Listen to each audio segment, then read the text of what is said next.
Ravendra shop close చేశారు, open చేస్తున్నారు sir.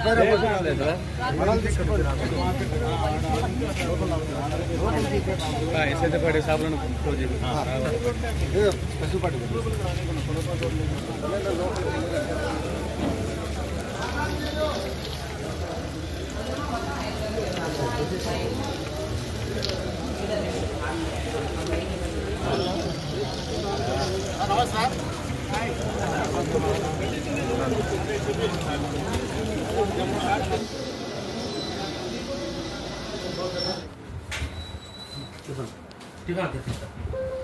ఇక్కడ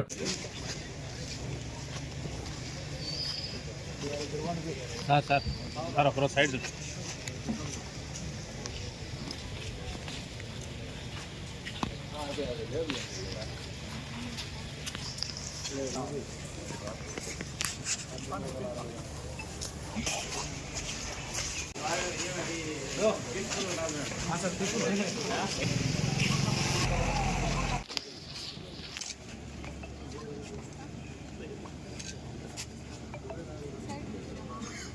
ఒక్క నిమిషం.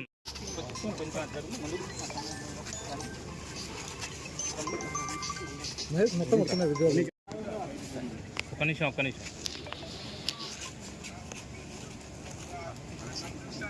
జిల్లా పొద్దుటూరు మండలం గోపాల గ్రామ పంచాయతీ నందు క్యాజువల్ వేకెన్సీలో భాగంగా ఎలక్షన్ కమిషన్ వారి ఆదేశాల మేరకు ఉప సర్పంచ్ ఎన్నిక జరుగుతూ ఉంది. గతంలో మార్చి 27, 28న ఎన్నిక వాయిదా పడడంతో మళ్ళీ ఇప్పుడు ఎన్నికల కమిషన్ వారి ఆదేశాల మేరకు ఈ రోజున అంటే 19/5/2025 ఉదయం 11 గంటలకు ఉప సర్పంచ్ ఎన్నిక జరుగుతూ ఉంది. 11 గంటలకు గౌరవ సభ్యులందరూ హాజరైన వెంటనే హ్యాండ్ రైజింగ్ ద్వారా ఉప సర్పంచ్ గారిని ఎన్నుకోవడం జరుగుతుంది.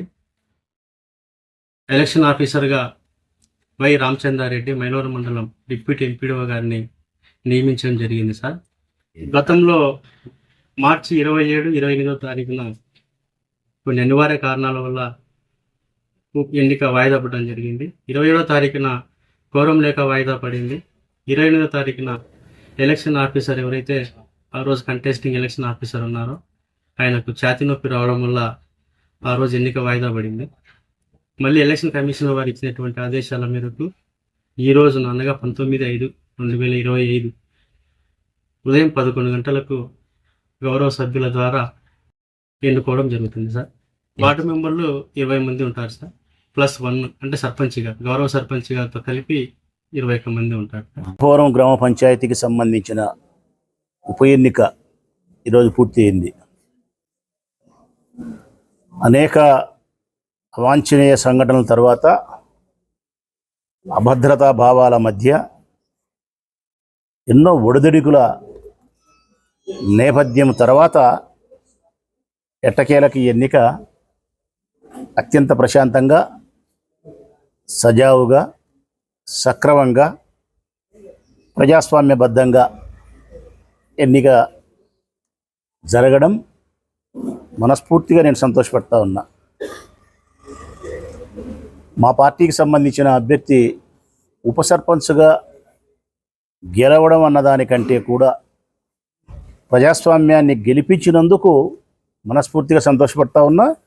ఆ ప్రజాస్వామ్యాన్ని గెలిపించినటువంటి ప్రభుత్వ ఉన్నతాధికారులను, ఎన్నికల అధికారులైనటువంటి కలెక్టర్ గారిని, ఇక్కడ ఎన్నికల అధికారిగా పాల్గొన్నటువంటి రామచంద్రారెడ్డి గారిని, మిగతా వారి సిబ్బందిని నేను మనస్ఫూర్తిగా అభినందిస్తూ ఉన్నా. వారికి కృతజ్ఞతలు కూడా తెలియజేస్తూ ఉన్నా.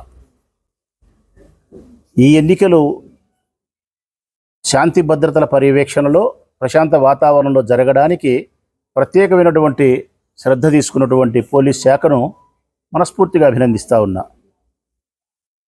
ఈ జిల్లా ఎస్పీ గారికి ప్రత్యేకమైనటువంటి కృతజ్ఞతలు అభినందనలు తెలియజేస్తా ఉన్నా.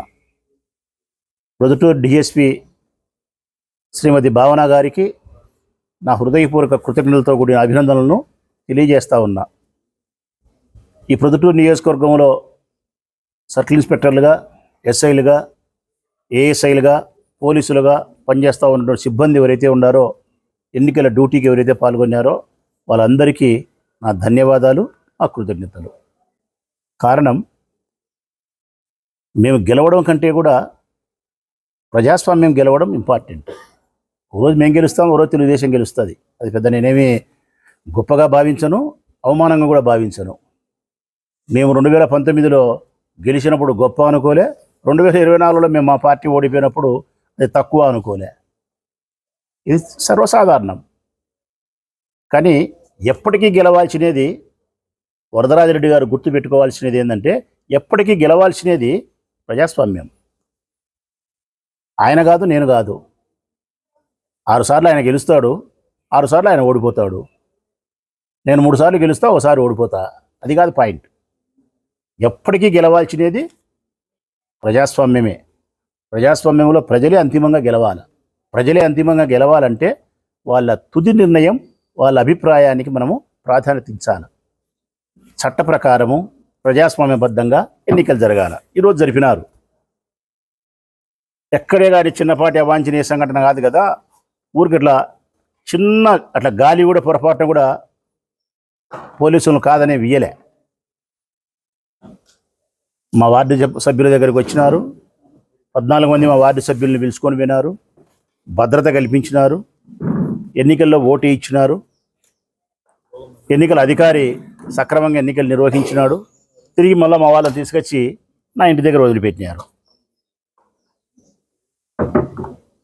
అక్కడ మెజార్టీ సభ్యులు ఎవరుంటే వారే గెలుస్తారు. వైఎస్ఆర్ కాంగ్రెస్ పార్టీకి 14 మంది ఉన్నారు, తెలుగుదేశం పార్టీకి 6 మంది ఉన్నారు. సో 14 మంది ఉండే సంఖ్య గెలుస్తుంది. అది వైఎస్ఆర్ కాంగ్రెస్ పార్టీ అయితే వైఎస్ఆర్ కాంగ్రెస్ పార్టీ, తెలుగుదేశం అయితే తెలుగుదేశం కూడా.